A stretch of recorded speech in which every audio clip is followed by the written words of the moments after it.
পবিত্র হজ্জের খুতবাকে ২০টি দেশের মধ্যে বিভিন্ন ভাষাভাষী মানুষের বোঝার সুবিধার্থে হজ্জের খুতবাকে অনুবাদ করা হয়।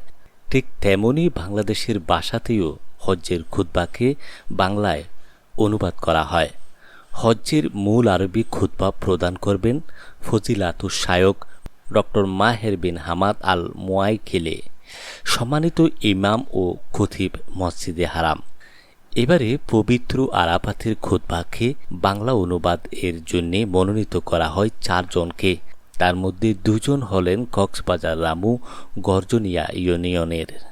হজ্জের খুতবার বাংলা অনুবাদক ও ভাষ্যকার হিসেবে 2020, 21 ও 2023 সালে এবং এই বছরেও চতুর্থবারের মতো অনুবাদক ও উক্ত বাংলা বিভাগীয় প্রধান হিসেবে দায়িত্ব পালন করবেন রামু গর্জনিয়ার কৃতি সন্তান মরহুম মাওলানা ইসমাইলের সুযোগ্য সন্তান FM ওয়াহিদুর রহমান মাক্কি।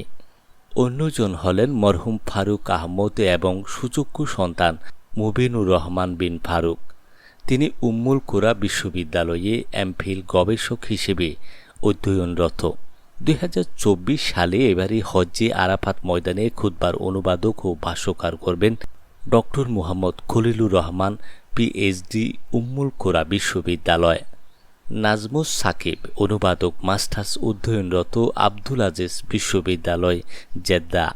উল্লেখ্য যে উচ্চতর শিক্ষা অর্জনে নিয়োজিত থাকার পাশাপাশি তারা 1443 হিজরি সনের শুরু থেকে মসজিদে হারামের ভাষা ও অনুবাদ বিভাগে কর্মরত আছেন।